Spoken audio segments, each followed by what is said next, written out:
Is an introduction really necessary for someone we all know so well?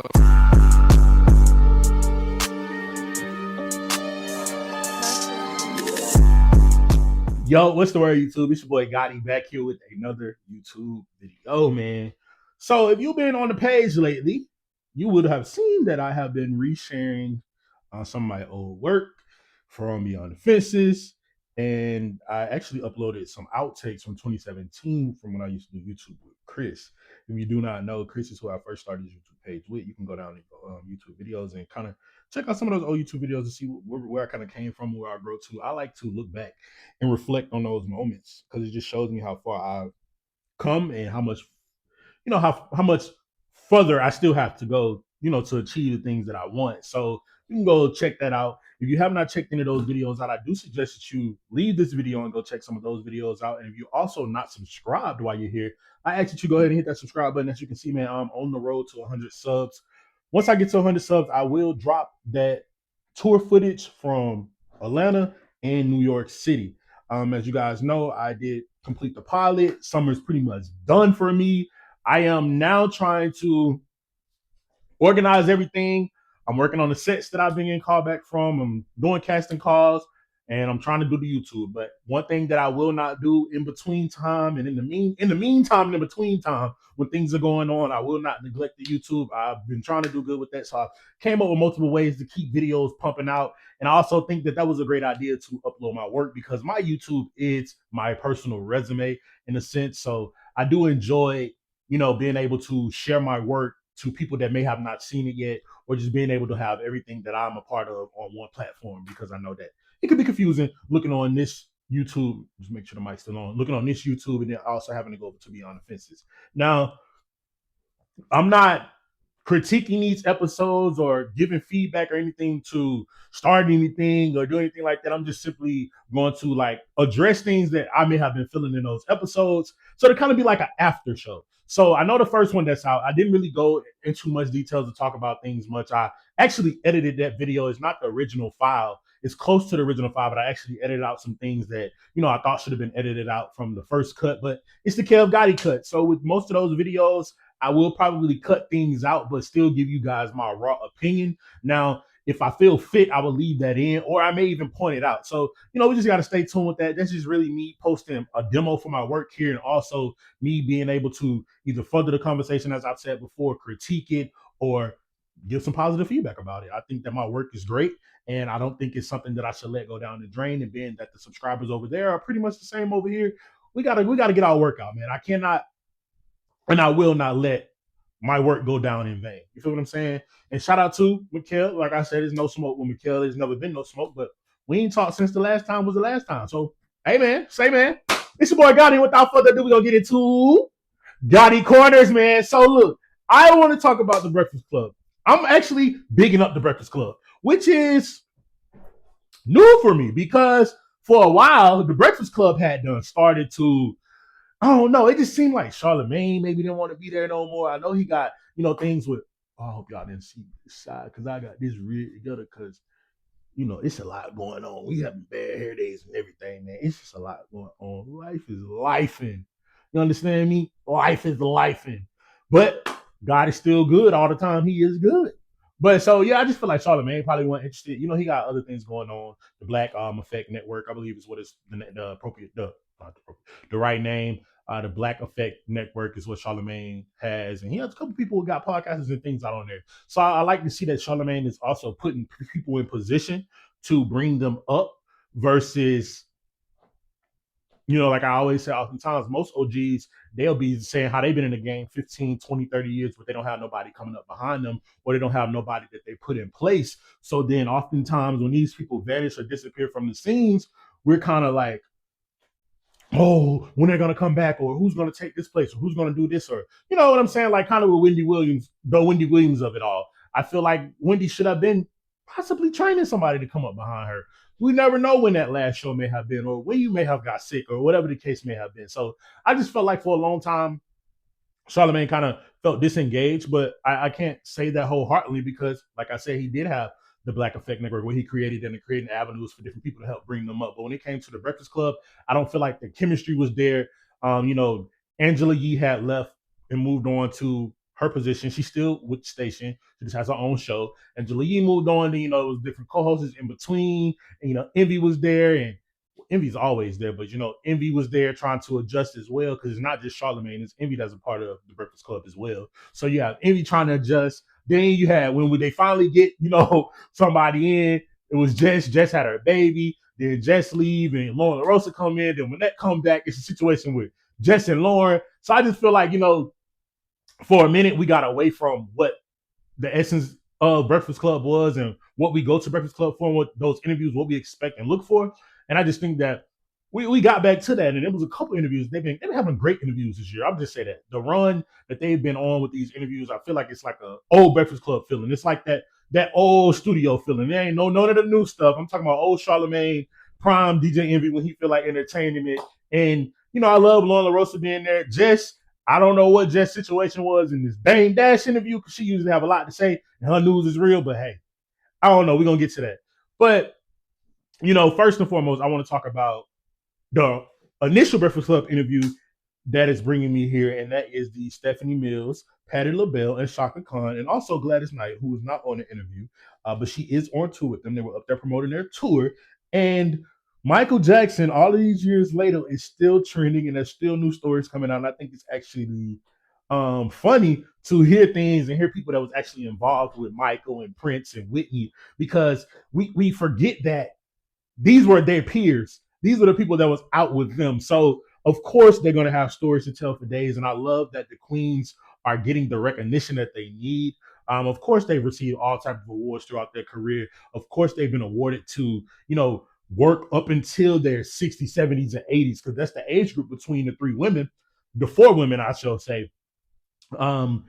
They're still able to perform. They're still full of energy, full of life. Like, that's a blessing. But I think it's good that, in today's time, my age group, my generation, and so on and so forth, get to see and really appreciate the work of these artists, because we have lost greats and we continue to lose greats, but it's good that we still have some that are active and able to perform and give us those timeless classics that we grew up on. Some of us was made off of, some of our parents listened to growing up off of, or grandparents, hell, just depending on where you fall on the spectrum. So I just want to say shout out to the queens. I wish them nothing but health, longevity, and prosperity on their tour.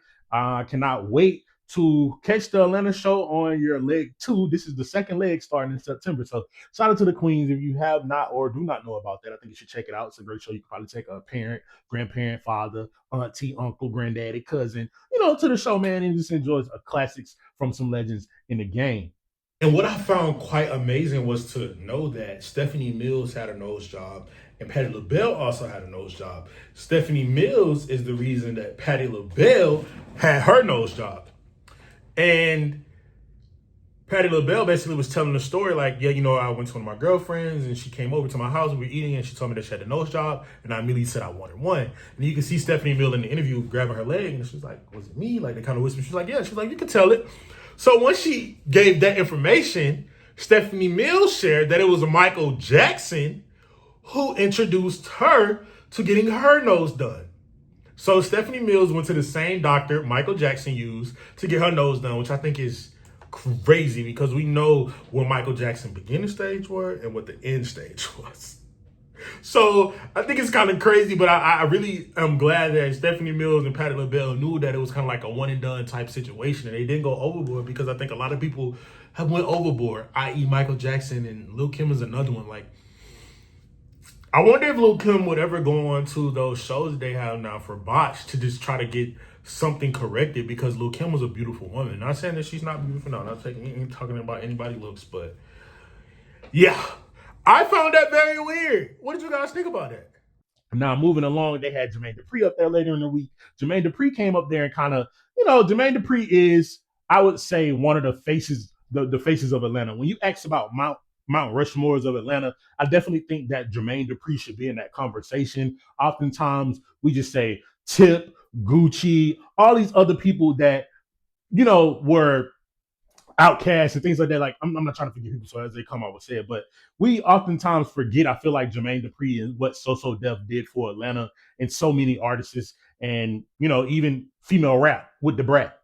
Like she was the first female rapper to go platinum. So with that being said, that was a label that was able to push a female to a certain point and that was able to develop an artist and get them to a success level. The same with Escape. All 3 albums were platinum. Criss Cross. All of these people that they have affiliations with So So Def. Bow Wow. There's many people that were signed to So So Def. I feel like Jermaine Dupri does not get his just dues. But lately, Jermaine Dupri has been, kind of the advocate for Atlanta. We got the documentary at first about Freaknik on Hulu. Then now they're doing a Magic City documentary. So, it's going to take somebody to come and step and save what's left of the A and how the media is perceiving it, because it is going deeper than rap. And I think that Jermaine Dupri did a good job explaining that throughout that interview. If you have not checked it out, you should go check that Breakfast Club interview out. I addressed those same things in my previous video when I was talking about the Young Thug situation in Atlanta. I think it's beyond that and it's bigger than that. Those are just a few artists that come from Atlanta and that represents Atlanta, Georgia. That's not the face and that's not the whole Atlanta, Georgia. And I hate that that is what we're known for.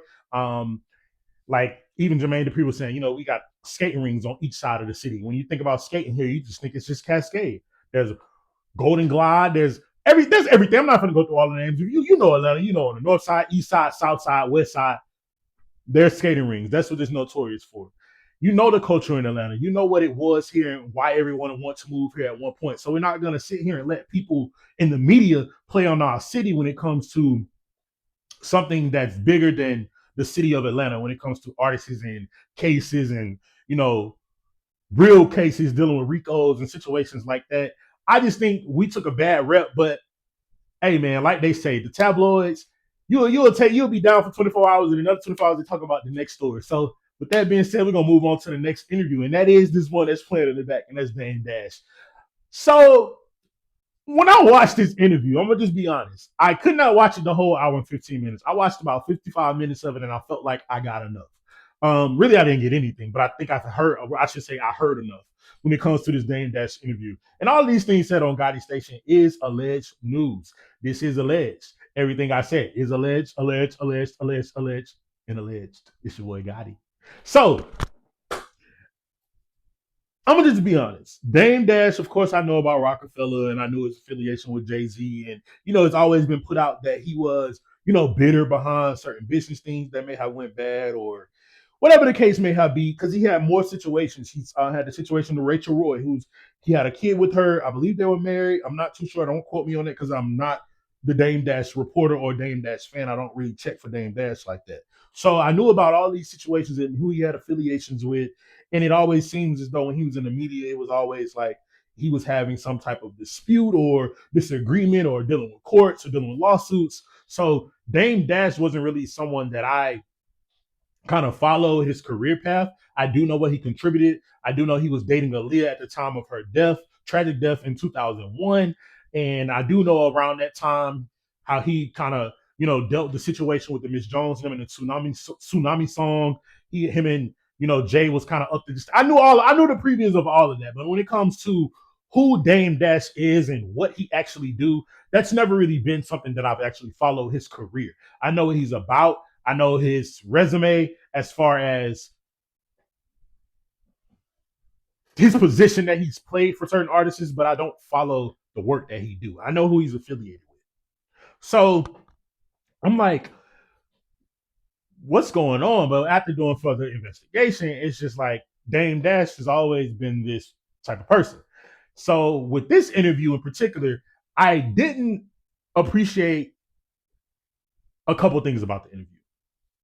I think that we got an hour and 15 minutes of interviewing with no information. That's number one. I stopped watching again at 55 minutes. I didn't feel the need to continue because at that point it was someone else in the chair.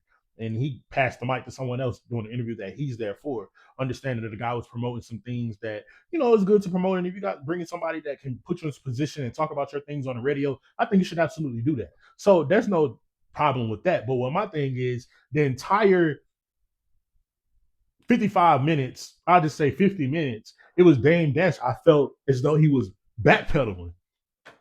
No question can really be answered. And he said and threw out insults the entire time. Insults at Charlemagne, insults at Envy. Just Hilarious sat quiet for the entire interview. I know Lauren LaRosa was trying to say some things. He was throwing a little slick shots at her and telling her that, basically this is her first time there. She wasn't there the last time he came when they was talking about certain things. Just real slick with it. He's very slick at the mouth and, on his P's and Q's. He kind of remind me, who he really reminds me of? In so many ways, because I understand how you could feel with a radio station if you are constantly listening to them every single day and they're not reporting anything but the bad, so to speak, on you. But you got to understand how the media works. And I think with somebody of Dame Dash stature or his length of time that's been spent in the industry, he should understand this is the game and this is how it's going to go. I feel like his whole thing was he was coming up there and he was kind of setting the record straight to kind of like punk them in a sense. He was kind of like pushing his chest out. You won't, let's just set the ground rules before the interview gets started. You're not going to interrupt me. You're not going to cut me off. But the entire time, that's exactly what he was doing to Envy, Charlemagne, and Lauren, because Jess was kind of sitting back playing the yes man and, just laughing at an occasional joke or things like that. Now, I will say the interview was hilarious, but the fact that it was an hour and 15 minutes and we got nowhere, we only got onto the you're broke, you're gay, I'm not broke, I filed bankruptcy. Outside of those things, what do we actually learn? What was he actually here for? He passed out a couple products at the beginning of the interview. No, he's saying he got the books that help kids accelerate their reading and things like that. But what was the purpose of this? Like, what is he coming? What is he coming out with something? Does he have a new show? I know his daughter is on Next Gen NYC, which is on Bravo. I seen he doing it. He did a cameo appearance on that, but I just don't understand what he was here to clear up or what was being promoted. And the insults that he threw out, it's just like one in particular, like with the Charlemagne, he called Charlemagne gay the whole interview. He's not the first person. He's probably not the last who's going to call Charlemagne gay, but it was funny because he told Charlemagne that he was gay, whatever. Wendy Williams is his OG. For one, being gay in 2025 is not the insult that you think. Like the amount of people that's out here DL, that's what you get. Like, and y'all still worry about gay people. That y'all need to leave gay people out the topic of conversation because I feel like it's always used as a negative thing. Like when people say it, it's never coming from a pure space of, oh, this person's gay. Like I feel like it's always from a derogatory or negative spot to like attack someone due to their sexuality. What I've never understood is why are you concerned with what that person is sleeping with at night? They're not sleeping with you. They're not touching you. They're not sexually harassing you. So why are you worried about the next person and what they're sleeping with or what gender or what they're doing or how they flip it or how they turn it when they're behind closed doors and they're in the privacy and comfort of their own home? I've never understood that. So that's number one. Number two, him calling Wendy Williams Charlemagne OG, which we all know is true. You can't call Charlemagne gay per se because he report on pop culture and from some to see can be labeled as gossip. That's his job. He made the insult of who's really broke because he's been in there for 20 to 30 years in the same room doing this, that, and the third. And like Charlemagne said, well, what do you enjoy doing? Because I enjoy doing radio. And I think that was the most important thing. It's a gnat in here, and it's been disturbing me. I know y'all been seeing it flying, and it's only coming to where the light is. Like, I don't even know where these fruit flies come from. So I think that was the best thing out of all of the funny shit. Charlemagne was funny as hell. He told him he needed to start a label called Debt Jam, like Debt Jam Records, like all kind of shit. It was just hilarious. You have to go check out the interview. But when Charlemagne made the comment that, this is what I enjoy doing, what do you enjoy doing? I think that was a great example to show people, like, when I come on here, it's not that I want to come on here and report on celebrity news. I want to come and do gossip and gossip about people. No, I actually enjoy reporting. I actually enjoy informing others and, giving people the understanding of a different opinion from a media personality perspective, just as well as they're doing. Just because I'm commentating on something don't mean I'm like, I have to do this or I'm some blogger trying to be known or be made. No, I enjoy doing this. this is a fulfillment for me because it's a love and a passion. And also on top of it, it's something that I went to school for. So I think that we have to stop trying to attack people based on this goes beyond the Breakfast Club interview. Stop attacking people on what path they take or what job they do because oftentimes it's not more so about the money or whatever it may be. It's also about what brings you happiness and what completes you and what fulfills you. So let's not try to dig. And then also, you came onto Breakfast Club to promote whatever you was there to promote. So they ain't too much of a flop because you're there promoting something, but really you came there just to check them. But they ain't too much of a flop, and they've been on for how many years? Yes, Dame, you have had affiliation with many artists. You may have got you've had these multi-million dollar businesses. Nobody's knocking that. Like you said, you had Rockaway, you had the Rachel Roy, you have multiple companies. Like I said, I do not follow your work, so I don't want to say anything or not mention something. But what I will say is coming into the Breakfast Club, disrespecting media personalities, it was kind of annoying, but I'm glad that y'all found light of the situation. And Charlamagne has been doing this for years, and DJ Envy has been doing this for years, so they knew how to let the sweat roll off their back. They didn't know they knew how to not sweat it, shall I say? They knew how to not let it bother them. Versus Lauren LaRosa and Jess, I feel like Jess was quiet for a reason. Jess is never that quiet, and Jess always has something to say. I really feel like Jess did not like his approach or the way he was handling her co-host during the interview. I know Lauren LaRosa is always that one that continues to try to push the pin and push the narrative on, real things that she have either got from verifiable sources, a thing that's been in the media that she just want a direct answer on, the thing she want to further because that's her job. She's there as a senior producer. So she's pushing the pin and doing what she needs to do to further the conversation. He wouldn't let Lauren get 2 words. I still didn't kill it, y'all. I thought I killed it. He let Lauren get 2 words in. I just think that interview was hilarious. Like, that's just one of those interviews that's just gonna go down as hilarious, but it also shows you how the person is backpedaling when a media personality is doing their job because they stuck nothing but to the facts of what was put out from the U.S. Sun, from Dateline, like all of these verifiable sources of what they were asking you stuff from. You were totally up there throwing insults based off of personal and how you were feeling because they only report on certain things that is reported negatively of you in the media. Which I also find crazy because he said that he was the chairman over Revolt TV. And of course, Lauren LaRosa, doing her job, she came back online and said, hey, I spoke to Revolt World and they confirmed he is not the chairman because he wanted to know why they didn't promote that or why they didn't speak on that or not bring up the book. But you up on this publication lying about who you're affiliated with. They did respond and say, you guys have been in talks, but you're not the chairman. And all the things you were throwing up down Breakfast Club was not true. Which you have every right to be. I would want to call up to a station and know, hey, why you didn't promote that I got a book coming out, but you just promoted that I got this lawsuit that I just lost, or whatever the case may be, allegedly.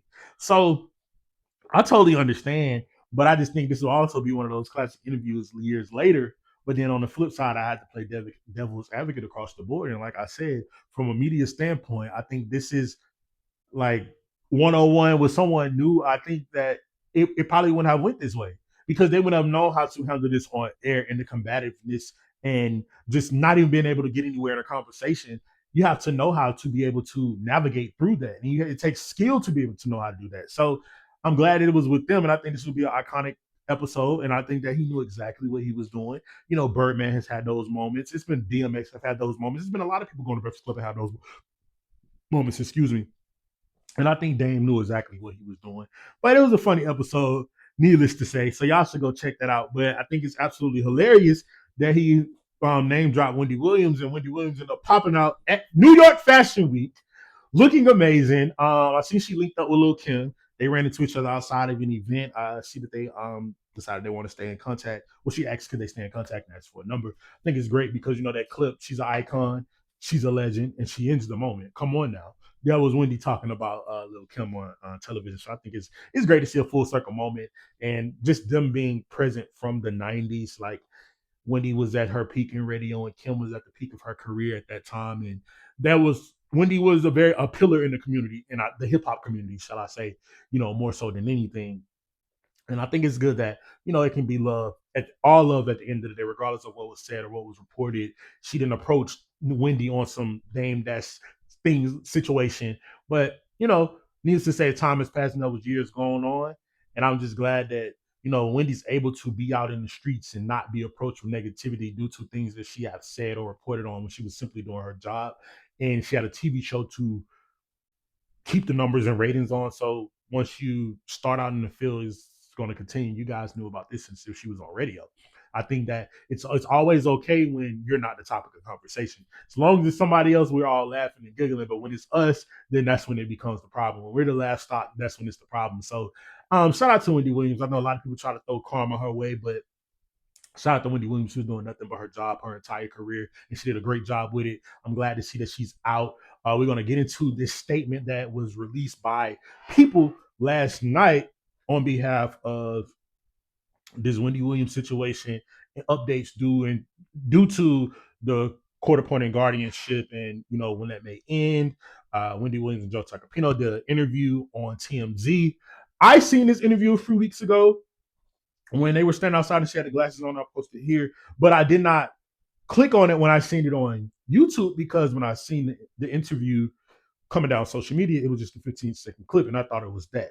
Not paying attention to Wendy Archive posted a 15-minute long interview that they did, and they had a great conversation. I will say that Wendy said some of the same stuff that she said in the Breakfast Club interview, as far as I'm on this floor, these people don't know anything. I don't talk to them. I sit in the room, I eat. I feel like the repetitiveness of the conversation is still there with some of the same things, but it was definitely a longer interview. And you can definitely, I would just say it made the TMZ interview clip that they put out on social media look way better. It made it look 10 times better just hearing that, because that was something that I have not heard. But I just think that the reports are just ridiculous. So we're going to get into this article that the people released. So I want to read a little bit of this article that was released by People, detailing a little bit more information with the Wendy Williams situation and just an update with the court and with her dementia battle. It was put out that she would be deposed. If you do not know what that means, she will definitely have to do a deposition. She'll be on the stands in court, and I'm going to go ahead and read a little bit of that. Wendy Williams will be deposed in a Lifetime documentary case despite alleged dementia. Judge rules. Williams' guardian, Sabrina Morrissey, filed a lawsuit in 2024 claiming that Williams did not have the capacity to participate in Lifetime's documentary. Wendy Williams would be required to testify in a deposition in the case her guardian, Sabrina Morrissey, filed against A&E Television Networks over the 2024 Lifetime documentary featuring Williams. So if you do not know, that was the four-part documentary that aired on Lifetime. That was pretty much, I think, the final straw for the guardian and Wendy's family. After that, Wendy was she was sent to Connecticut, and from Connecticut, she was brought back to New York and placed at the Coterie, which is now 2 years plus after. But let's continue to read. A judge also allowed an extension for a stay of the proceedings while the judge in Williams' guardianship case determines if she still needs a guardian, and if so, who that will be. So, okay, they're trying to see if she still will need one, and I guess they're going to see if they can get away from Sabrina, maybe. But the judge further ruled that Williams' dementia diagnosis does not make her legally unfit to testify. Okay. A new ruling has been made in the ongoing battle over Lifetime's documentary about Wendy Williams. According to the documents obtained by People, a judge issued an order on September 15th, so today is the 17th, so just 2 days ago, to extend the stay of the legal proceedings against A&E Television's networks while Williams' separate guardianship case is reviewed. I'm sorry, I was going to call a joint letter updating the courts of the status of that case must be submitted by November 5th. Okay, so we backtrack a little bit. The video that I did, I was saying, is Wendy Williams free on November 5th. So this is saying the extend to stay of the legal proceedings against A&E Television Networks while Williams' separate guardianship case is reviewed. So A&E and the guardianship case are two different things. So I find it quite interesting that she's not legally unfit to testify in a deposition, But on one accord, the guardianship is saying she's deemed mentally incapacitated and she has dementia and aphasia. And she's still been held over here, but on this side of the court, she's not legally unfit. Okay, so let's continue. Additionally, the judge granted A&E requests to depose the former talk show host, which is 61. It must take place on November 4th. This will be done. This will be a Debinese deposition. I'm not sure what that word is, so y'all can click that and laugh at it. I don't know what that is. This will be it's a DE space BENEESSE deposition, which occurs in anticipation of the future needs when a witness' ability to testify later on might decline due to circumstances such as age, health, fading memory, for example. So it seems as though they're covering their bases by, I spoke a little too fast, huh? Seems as though they're covering their bases by having her sign something that states that, in anticipation of the future needs, when needed a witness to ability to testify later on might decline due to circumstances such as age, health, fading memory, for example. So I believe that they think that maybe something that the guardianship said may be true. So they're going to have something in place that protects them from her statements in this particular deposition. The ruling cites Williams' 2023 diagnosis of primary progressive aphasia and frontal temporal dementia, which has contributed to keeping the television personality under guardianship, despite her many denials that she is cognitively impaired. Her current guardian is Sabrina Morrissey, who filed that lawsuit against A&E. Let me just put this close since I keep having. I hate having typos or misreading a word. It kind of makes it sound dumb, and I like to flow effortlessly. So let's start over with this where I just left off. Her current guardian is Sabrina Morrissey, who filed a lawsuit against A&E and is awaiting a decision from the judge in the guardianship case to determine whether she will remain in her role and if Williams will still require a guardianship following a new medical evaluation. Still, the judge states that in a new ruling that Williams' condition does not insinuate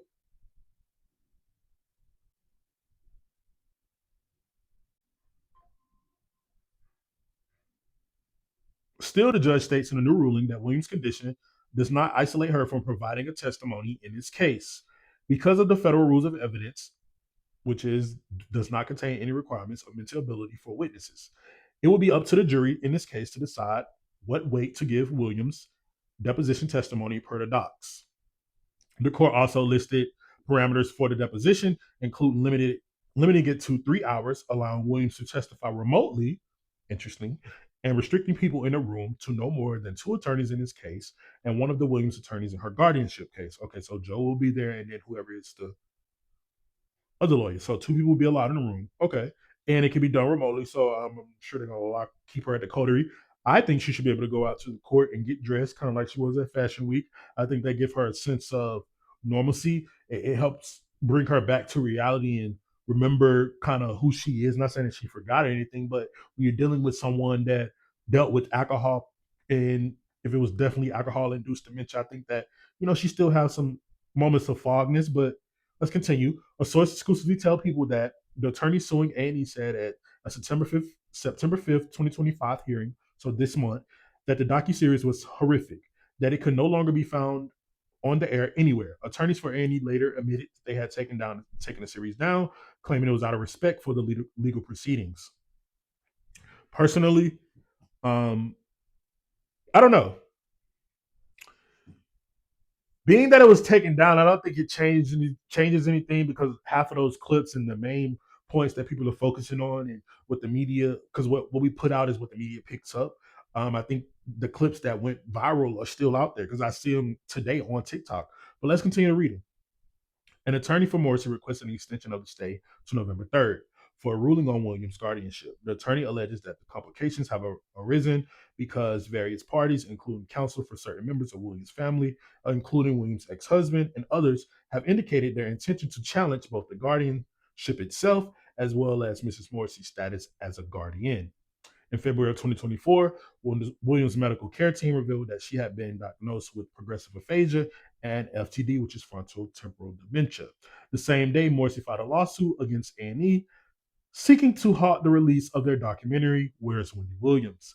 So, do we not find it strange that the same day her medical team put out the information, the lawsuit was filed?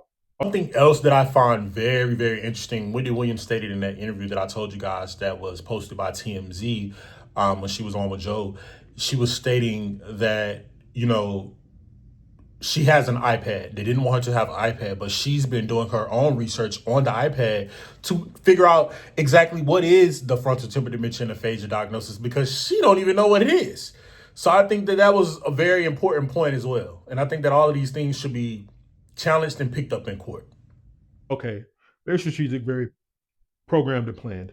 She argued that Williams did not have the mental capacity to agree to participate in the program, but the effort was denied by the court, which I think is weird because if she was the guardian at the time, she should have been around in the documentary. And Wendy said on the Breakfast Club interview, when asked about it, if she felt so badly about it, where was she at the entire time? Wendy mentioned how she was taking the photos for the podcast that she was trying to put out. All of these things when she went back to New Jersey to visit home, when Wendy Williams went when they was at her own home and on her street, where was the guardian? Then in November 2024, Marcy claimed Williams was cognitively impaired and disabled, legally incapacitated. According to the court documents obtained by People, 3 months later, Williams denied that she was incapacitated during a February appearance on The Breakfast Club, and Morrissey requested a new medical evaluation.